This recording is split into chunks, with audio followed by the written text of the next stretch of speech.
Hey everybody, this is Dan in Jonesboro, March the 4th, 2012. Coming back at you with another straight shooting video. This will be my third one.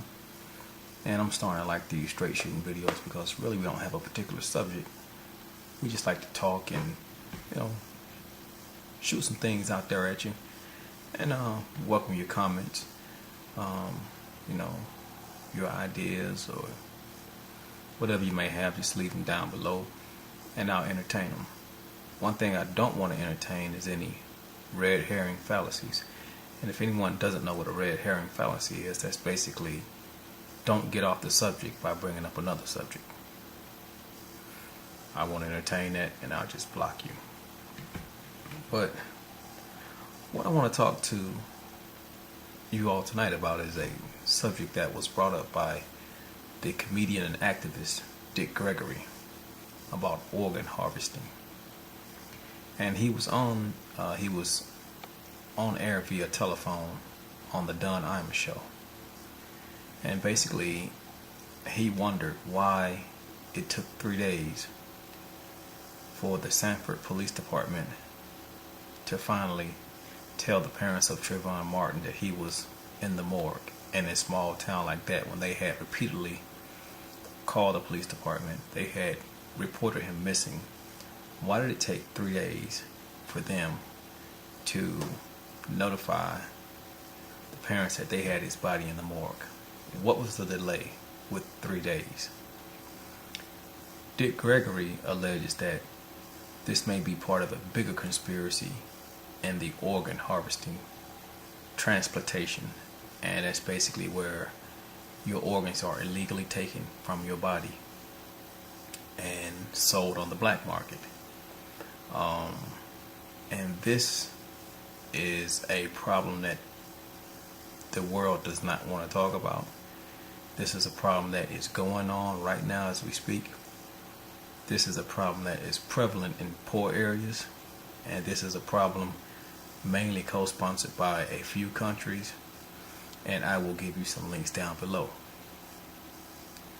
Now, one of the common denominators with illegal organ harvesting is it always occurs in areas that have been ravaged by either natural disasters vis-a-vis Haiti, Kosovo, or areas that have political disasters going on, as in the example of China and the provincial sort of sheriff Luing Wang, who sponsored state-supported illegal organ harvesting from the Falun Gong practitioners. These were people that were protesting against the government, and this man, who was a municipal law enforcement officer, actually set up a program that was illegal executions, but primarily organ harvesting from these Falun Gong practitioners. And what he would do was he was basically anesthetize them, or they created a concoction where they would immobilize or paralyze the prisoner and take their organs while they were still living. In some cases, before they concocted this cocktail, they would just shoot them in the head and take the organs.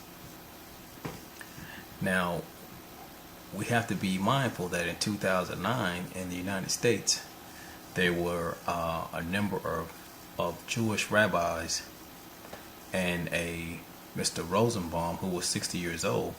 They were arrested for arranging organ donations on the black market here in New York. And that's interesting because there had always been rumors that it was going on in New York for years. And finally these people were brought to justice in 2009, and they did plead guilty to selling black market organs. Some of the places where big rings have been broken up have been the Ukraine, Kosovo, Bangladesh, the Sinai Desert, over also Egypt, Haiti. After the earthquake, the story broke that they were smuggling kids out of Haiti, but in all actuality, they were kidnapping these kids and selling their organs. In a lot of these cases, not all the cases, but in a lot of these cases, that's what they were doing. And the common denominator with these illegal syndicates are they like young kids, because young kids typically are free of disease. Right now in India, in the rural areas, there is a rash of young kids being found in rural villages missing kidneys and also eyes, because one of the things that they do transplant are corneas. The most common transplanted organ is a kidney, then the heart, lungs. They also can transplant tendons, joints, tissue, and tissue is transplanted at a tenfold rate more than organs. So these are things that can be banked, also stored away for up to 5 years and beyond. So that's important, because that means that these tissues can't be traced. Where are they banked? There are many agencies set up. Also, they busted a hospital in South Africa that in the hospital actually had an illegal organ harvesting racket going on inside of the hospital in South Africa. And like I said, most of these rackets have a common link to one country. Okay? The illegal organ harvest industry has an annual income of almost $38 billion with a B, 38 billion. And it is reported that over 5,000 organs a year are stolen. One donated body or one stolen body can bring between $1 and $2 million. So think about it. There are a lot of unwanted people out in the world. But let me bring this home. What happens to young Americans that are living the street life that die? Bodies unclaimed, belong to poor people, disenfranchised people. What happens to their bodies when they go to the coroner?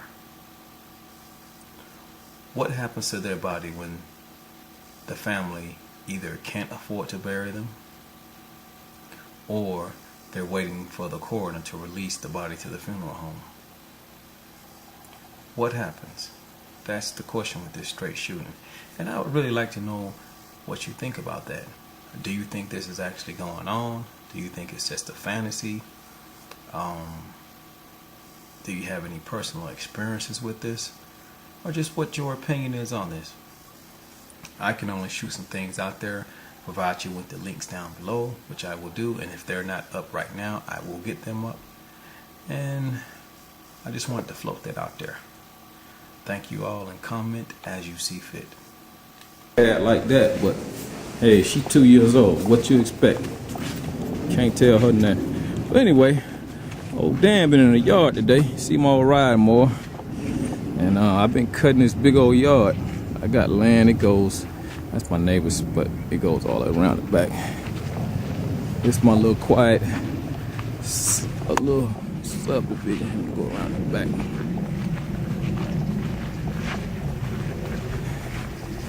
Hey, it's been hot down here, but it rained last week. So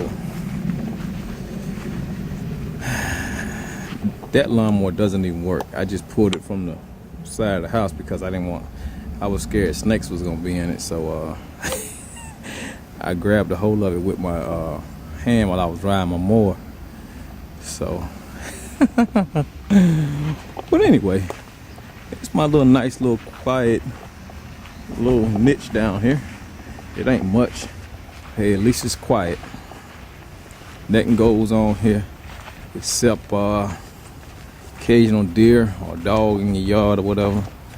But I just wanted to show y'all what I was doing today. Yard work, that's the name of the game. All right, people.